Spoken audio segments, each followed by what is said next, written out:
औज़ुबिल्लाहि मिनश्शैतानिर्रजीम बिस्मिल्लाहिर्रहमानिर्रहीम। लोधी बर्ड्स की जानिब से अस्सलाम वालेकुम। व्यूअर्स, आज आपके सामने ज़बरदस्त टॉपिक है और आज इस वीडियो में हम आपके सामने तज़किरा करेंगे कि जो बच्चे अंडों से बाहर आते हैं उनकी देखभाल किस तरीके से करना चाहिए।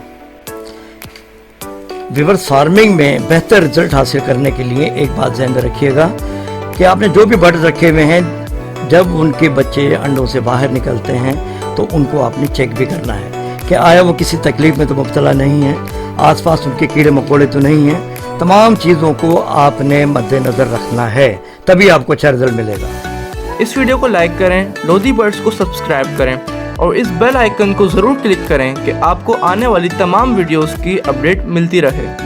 अभी आपके सामने जो आप देख रहे हैं, ये कॉकटेल का छोटा बच्चा है। इसमें आप ये देख लें कि इसने माशाल्लाह ठीक है, जैसे तैसे खाना तो खिला ही दिया इसके वालिदैन ने, लेकिन आप चोंच की हालत देखें क्या है। ये कॉकटेल का बच्चा है। अब ये लाज़मी बात है, जब इसको खिलाया गया है या मटकी के अंदर आपको पता है बीटें वगैरह भी होती हैं, इसकी चोंच जो है तकरीबन ऊपर से बंधी हो गई है और अच्छा खासा एक जो है ना बन गया ढेला सा। आपने उसको आहिस्ता आहिस्ता नीम गर्म पानी से रुई में पानी लेंगे और उसको वॉश करना शुरू करेंगे।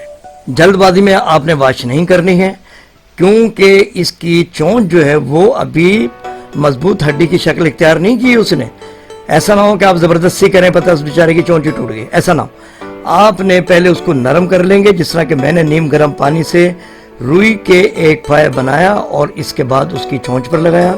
उसका रिजल्ट ये निकला, इसके चोंच के ऊपर जो भी जमा हुआ था वो आहिस्ता आहिस्ता नरम हुआ और फिर मैंने उसको एक स्टिक की मदद से आराम से उतारने की कोशिश की है और आप ये देख लें आसानी से तकरीबन उतर भी रहा है।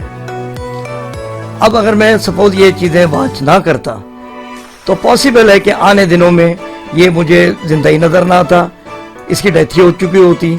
तो इन तमाम चीज़ों को देखना ज़रूरी है, क्योंकि जब हम फार्मिंग का काम कर रहे हैं तो हमारा काम है कि इनके वालिदैन को, इनके मटकियों को और इनके बच्चों को भी वॉच करें कि वो किसी किस्म की बीमारी में या किसी मुश्किलात में मुब्तला तो नहीं है। इससे इंशाअल्लाह ताला आपको अच्छा रिज़ल्ट भी मिलेगा और आपके लिए ये बेहतरीन अवलिन फ़र्ज भी है। बासियत मुसलमान होने के नाते जब आप ये काम कर ही रहे हैं तो मेरे भाई, जिस तरह से आप अपने आप को, अपने बच्चों की देखभाल करते हैं, इसी तरह से आपको इनके वालिदैन की और इनके बच्चों की भी देखभाल करना होगी। तो ये ज़हन में रखिएगा। इंशाअल्लाह ताला जब इस मिशन से आप आगे चलेंगे तो इसमें खैर व बरकत भी होगी और आप कामयाब व कामरान भी होंगे। वीडियो आपके सामने मौजूद है। अच्छा, एक बात का और ख्याल करना है, जब ये बच्चे निकलते हैं, इससे पहले भी और बाद में भी आपने एंटी बैक्टीरियल का कोई स्प्रे परमाकिन मिले तो बहुत ही अच्छी चीज़ है, और बाय द वे नहीं मिल पाता आपके इलाके में तो कम से कम एंटी बैक्टीरियल कोई भी अच्छा स्प्रे जो बर्ड्स के लिए बेहतर हो, आपने स्प्रे ज़रूर करना है, ताकि इन बच्चों को मच्छर जो हैं, जो बीमारियों में मुब्तला करते हैं, वो कम से कम मुतासिर ना कर सकें। तो इन चीज़ों का आपने ज़रूर ख्याल करना है। व्यूअर, इसी के साथ इजाज़त दीजिए। दुआ में याद रखिएगा, अपना और अपने बर्ड्स का ख्याल रखिएगा। अल्लाह हाफिज़।